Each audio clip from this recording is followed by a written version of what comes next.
अहो बकीयम् स्तनकालकूटम् जिघांसया पायदप्यसाध्वी लेभे गतिं धातुषितां ततुनियम् त्वं वा दयालुं शरणं व्रजेम। मैं बाबा विश्वनाथ एवं माता अन्नपूर्णे की नगरी काशी की धरती से जितने भी दोस्त ऑनलाइन एवं ऑफलाइन जुड़े हुए हैं, सभी दोस्तों का स्नेह बंधन। तो दोस्तों आवे नित्य की भांति क्लास चालू हो। सभी लोग अपना अपना किताब निकाल लेंगे। मुहूर्त चिंतामणि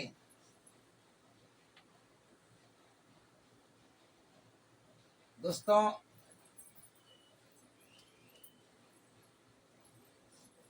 मुहूर्त चिंतामणि के श्लोक संख्या 19 एवं 20।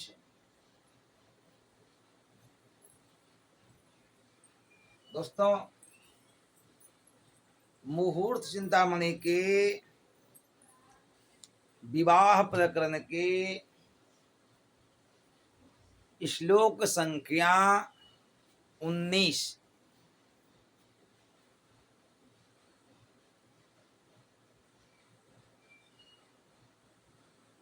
दोस्तों,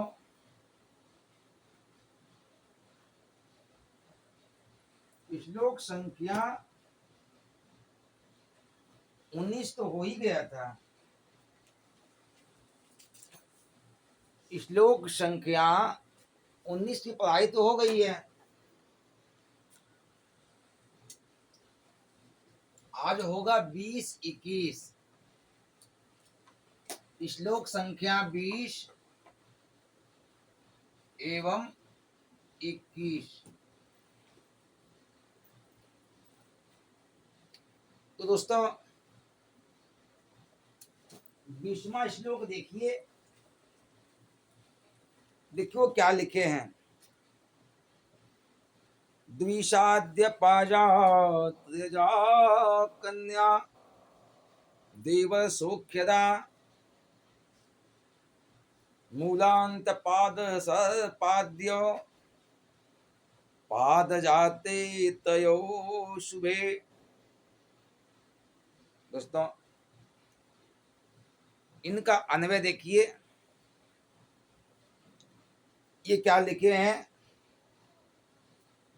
द्विषाद्य पाद तजा कन्या देवर सौख्य प्रदा भवती मूलांत्य पाद सपाद्य पाद जाते तयो स्वसु सुसुयो शुभो भवेत। दोस्तों, इनका कहना ये है कि विशाखा नक्षत्र के तृतीय चरण में उत्पन्न हुई कन्या देवर को सुख देने वाली होती है, देवर को बहुत मानती है और मूल नक्षत्र के चौथे चरण में जायमान कन्या, मूल नक्षत्र के चौथे चरण में उत्पन्न हुई कन्या अपने पति को और ससुर को सुख देती है। मूल नक्षत्र के चौथे चरण में उत्पन्न हुई कन्या अपने पति एवं ससुर को सुख देने वाली होती है। एवं आश्लेषा नक्षत्र के प्रथम चरण में, आश्लेषा नक्षत्र के प्रथम चरण में उत्पन्न हुई कन्या सास को सुख देने वाली होती है।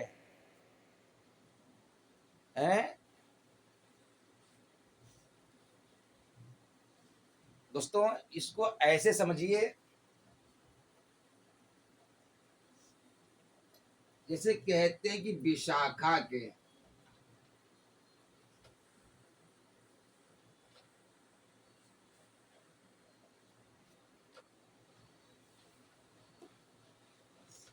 विशाखा नक्षत्र के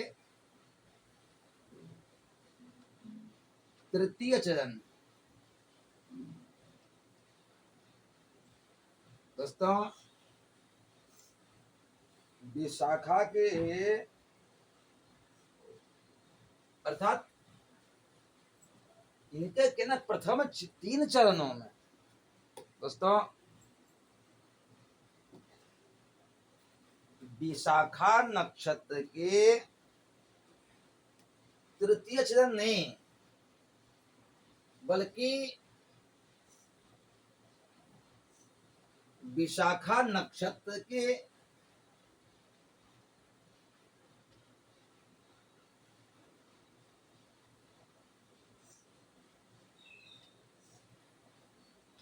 विशाखा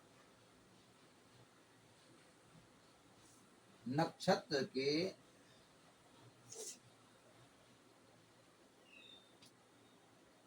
तीन चरणों में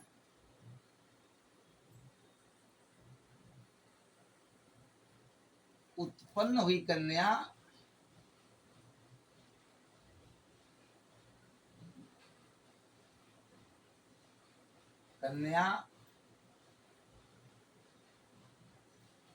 देवर को सुख देती है, देवर को सुख देती है।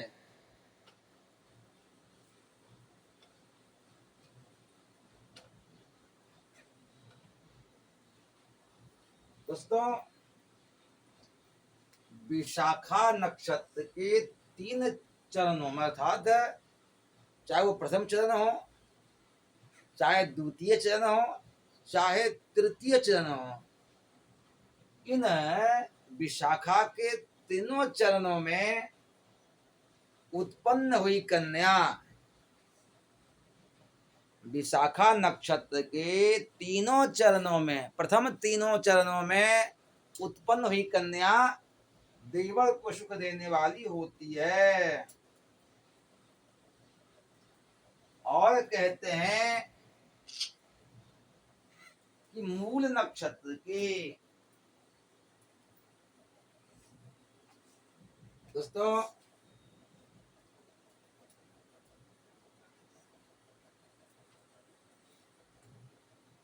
मूल नक्षत्र के चतुर्थ चरण में, चतुर्थ चरण में उत्पन्न हुई कन्या, उत्पन्न हुई कन्या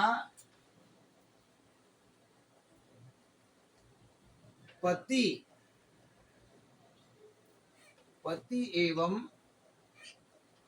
ससुर को सुख देने वाली होती है, पति एवं ससुर को सुख देने वाली होती है।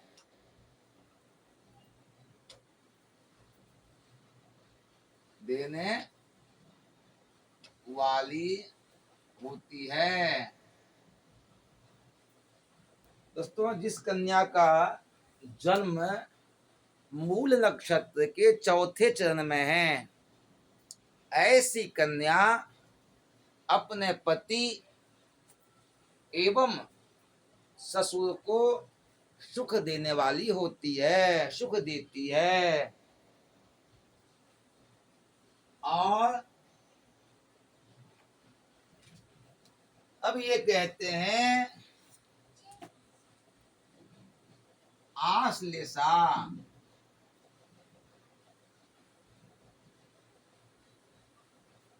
आश्लेषा दोस्तों, आश्लेषा नक्षत्र के प्रथम चरण में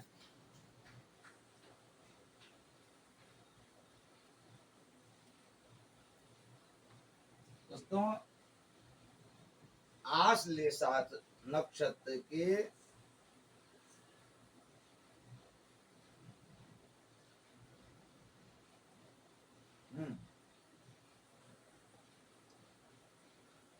आश्लेषा नक्षत्र के प्रथम चरण में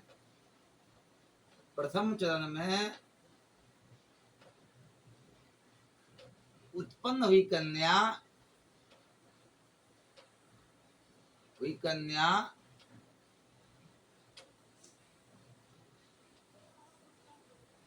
सास को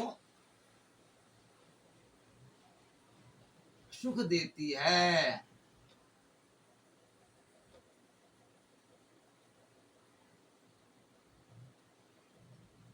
दोस्तों, इसे आप समझ गए होंगे।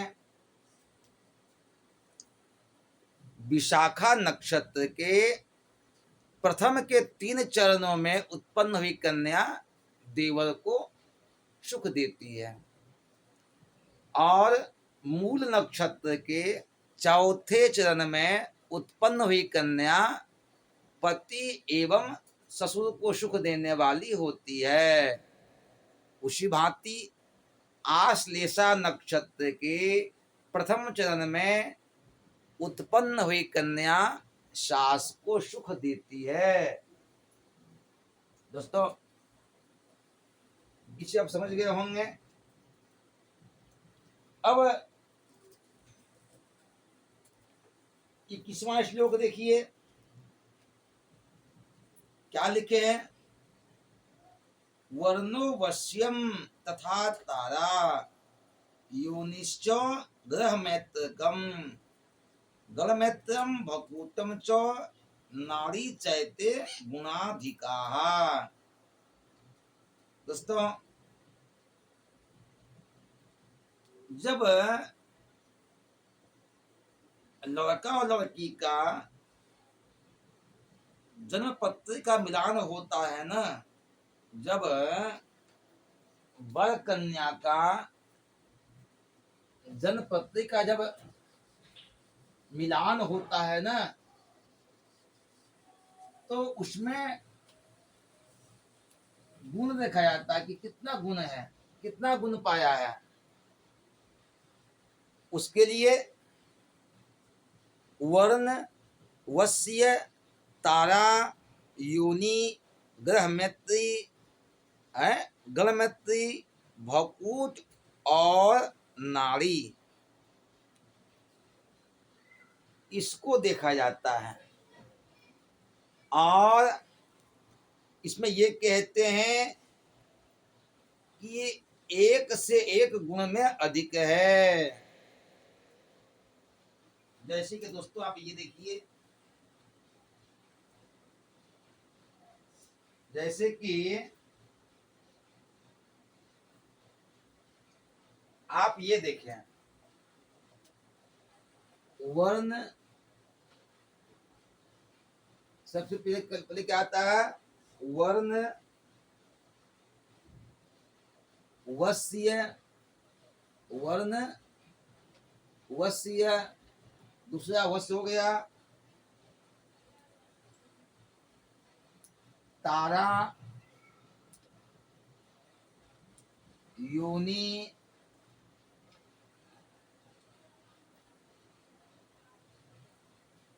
ग्रह मैत्री,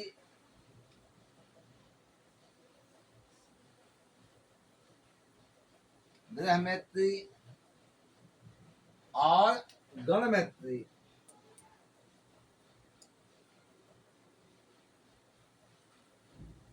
गल मैत्री 1 2 3 4 5 6 गल मैत्री भकूट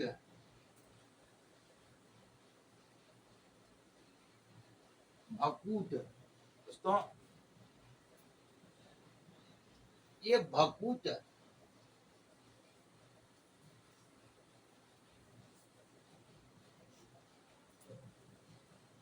भकूट एवं गण एवं एवं एवं नाड़ी। हाँ, दोनों तो हो ही गया है। हाँ, नाड़ी, इसे विवाह में देखा जाता है। इसे कहते हैं कि भाई गुण, कितना गुण है, कितना गुण मिला, तो वो सब इससे देखा जाता है। अब ये कहते हैं कि एक से एक गुण में अधिक है। ये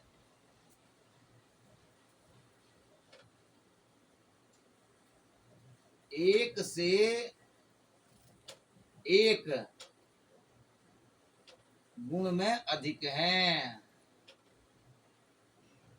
में अधिक है।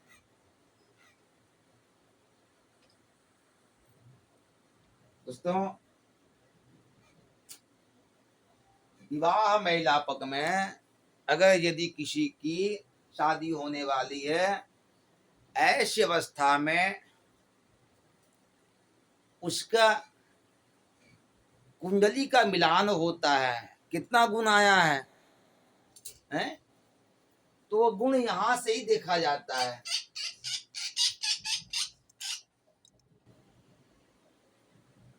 दोस्तों, इनका कहना ये है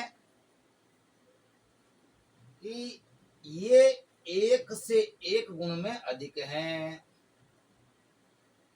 अब क्या अधिक है? जैसे कि आप देखिए, वर्ण, वर्ण में क्या हो गया? वर्ण में कितना गुण है? एक गुण है। वर्ण में एक गुण है। वश्य में 2 गुण है। तारा में 3 गुण है। योनि में योनि में 4, ग्रह मैत्री में 5, ग्रह मैत्री में 5 गुण है। गण मैत्री में 6 गुण है। गण मैत्री में 6 गुण है। भकूट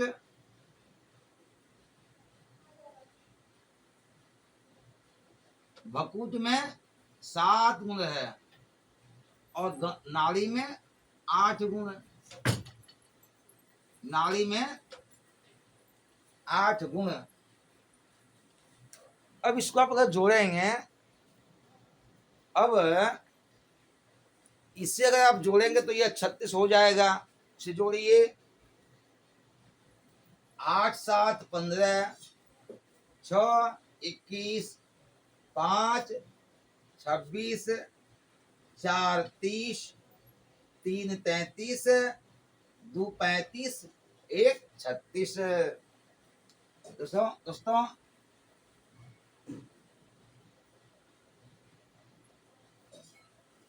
इससे 36 गुण प्राप्त होता है।